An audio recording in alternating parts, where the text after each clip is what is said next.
ભાવનગરમાં જાણે ગુનેગારોને પોલીસનો હવે કોઈ ડર જ નથી રહ્યો તેમ હવે કાયદો અને વ્યવસ્થાના તે લોકો હવે ધજાગરા ઉડાવી રહ્યા છે। ભાવનગરના બુધેલ ગામમાંથી એક અત્યંત ચોંકાવનારી અને લોહિયાળ મારામારીની ઘટના સામે આવી જેણે સમગ્ર પંથકમાં ભારે સનસનાટી મચાવી દીધી છે। શું છે સમગ્ર વિગત તેની વિગતે ચર્ચા કરીએ। નમસ્કાર, હું છું પ્રથમ મોદી, આપ જોઈ રહ્યા છો નિર્ભય ન્યૂઝ। ભાવનગરમાં સંબંધો લોહીના તરસ્યા બન્યા હોય એવો કિસ્સો અત્યારે સામે આવ્યો છે, જ્યાં માત્ર અને માત્ર પૈસાની લેતી દેતી મામલે સગાના લોહીના તરસ્યા બન્યા હોય એવી સ્થિતિ અત્યારે ભાવનગરમાં બની છે। વિગતો એવી છે કે પૈસાની બાબતમાં ચાલી રહેલી માથાકૂટે એટલું ઉગ્ર સ્વરૂપ ધારણ કરી લીધું કે સગા ભાઈ અને ભત્રીજીએ ભેગા મળીને વલ્લભ પરમાર નામના આધેડની તીક્ષ્ણ હથિયારો વડે ઘા ઝીકી દીધા। આ હુમલો એટલો ભયાનક હતો કે વલ્લભભાઈ લોહી લુહાણ હાલતમાં જમીન પર જ ત્યાં ઢળી પડ્યા અને આસપાસના લોકોમાં પણ ફડફડાટ વ્યાપી ગયો।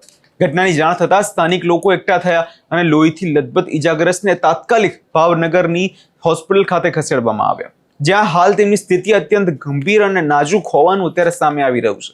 તબીબોની ટીમ દ્વારા તેમને જીવ બચાવવા માટે સતત પ્રયત્ન અત્યારે કરવામાં આવી રહ્યા છે અને લોહિયાળ ખેલની માહિતી મળતા જ સટી હોસ્પિટલ પોલીસ ચોકીના સ્ટાફ અને હોસ્પિટલ પહોંચીને તમે પ્રાથમિક નોંધ કરી છે અને આ મામલે કાયદેસરની કડક કાર્યવાહી હાથ ધરીને હુમલાખોરોને ઝડપી પાડવા માટે પોલીસે ચક્રો ગતિમાન તો કર્યા છે। સૌ પહેલા તો એ ઈજાગ્રસ્તના નાના ભાઈનું શું કહેવું છે હુમલાને લઈને તે સાંભળી લઈએ। તમારું આખું નામ? મારું નામ બટુભાઈ। કયા ગામથી આવો છો? શું બનાવ બન્યો? બુધેલથી। બનાવ શું હતો? પૈસા માટે હતા, પૈસા મંગવા જાય તો મારા ભાઈને ઘા કરી લીધો। તમારા ભાઈનું નામ શું? વલ્લભભાઈ। એની તો કોણે ઘા કીધો? મારી બેને। શું કારણ શું હતું મારવાનું? પૈસા માટે। કેટલા પૈસા માંગતો? 3000 રૂપિયા। તો પછી પૈસા કેટલા માંગ્યા હતા અત્યારે? 500 રૂપિયા માંગતો હતો કે મને ભાડું આપો તો કે મારી બાઈને લઈ આવો કે એ ન આપ્યા તો પછી ડાયરેક્ટ ભેંસા પકડીને ઘા કરી લીધો, પાડી દીધું હેઠળ ઘા કરી લીધો ડાયરેક્ટ ધારિયા। હા તો પછી શું નામ છે મારવાનું નામ શું? રતનભાઈ। બીજા કોણ હતા? એના ઘરવાળા પદુભાઈ। કેટલા જણા દ્વારા મારવામાં આવ્યા? 2 થી। આ વિશે પોલીસ ફરિયાદ કરવાના છો? હા। શું થયું તું ત્યાં? અમારો ભાઈ પૈસા માંગવા ગયો તો ઘા કરી લીધો દાંતડા। કોણે ઘા કર્યું હતું? મારી બુન મારા ભાઈને છોડ્યું। તારા ભાઈની છોકરીએ હેનથી માર્યું છે? દાંતડે। કેટલા જણા મારવામાં હતા? 2 જણા। કોણ કોણ હતા? પદુડે, બીજું? મારી બુન મારા ભાઈને છોડ્યું। મારવાનું કારણ શું? ભાઈ પૈસા હતું।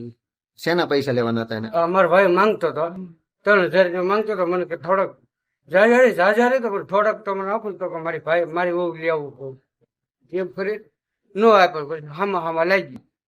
કેટલા પૈસા માંગ્યા હતા? 500 થી। 500 રૂપિયા। હા।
આ ઘટનાએ સમાજ અને વ્યવસ્થા સામે ઘણા મોટા સવાલો અહીંયા ઊભા કરી દીધા છે। જે ભાઈ સાથે નાનપણ વીત્યું હોય, જે પરિવાર સાથે સુખ દુઃખના દિવસો જોયા હોય, તે જ પરિવાર આજે પૈસા માટે એકબીજાના જીવ લેવા ઉપર ઉતરી આવે તે બુધેલ ગામની આ ઘટનાએ આજે સાબિત કર્યું છે। આજના સમયમાં માનવીય સંબંધો હવે સાવ મરી પરવાડી હોય તેવી પરિસ્થિતિ છે। પૈસાની લેતી દેતીમાં સગા ભાઈના મનમાં એટલી ઝેર ભરાયું કે તેને કાયદો સહેજ પણ ભય રાખ્યા વિના પોતાના જ ભાઈ પર તીક્ષ્ણ હથિયારો ઉકામી દીધું. એટલું જ નહીં, આ પાપના ખેલમાં પોતાની ભત્રીજીને પણ સામેલ કરી દીધી. જે દીકરીઓને સંસ્કાર આપવાની વાત કરીએ છીએ તે દીકરી આજે હાથમાં હથિયાર લઈને પોતાના જ સગા કાકા પર હુમલો કરવા માટે તૈયાર થઈ જાય છે. તે અત્યંત શરમજનક અને ચિંતાજનક બાબત છે.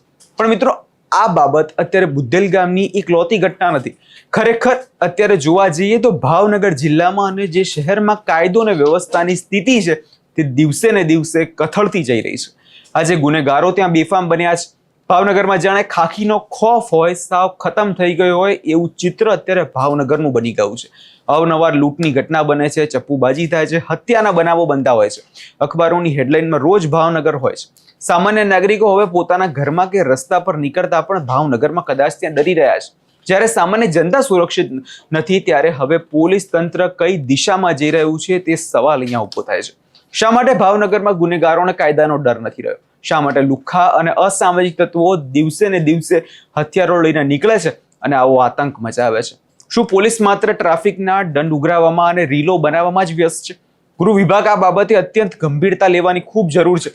જો સગા ભાઈઓ જ એકબીજા પર તીક્ષ્ણ હથિયારો વડે હુમલો કરી દેતા હોય તો સામાન્ય જનતાનું સુરક્ષા કોના ભરોસે તે સવાલ અત્યારે ચર્ચાઈ રહ્યો છે. હવે જોવાનું એ રહેશે કે આ મામલામાં આગળ શું થાય છે. આ વિષયમાં તમારો શું અભિપ્રાય છે અમને કમેન્ટ કરી ચોક્કસથી જણાવજો. અમારી ચેનલ નિર્ભય ન્યૂઝને લાઇક, શેર અને સબસ્ક્રાઇબ કરવાનું ભૂલશો નહીં.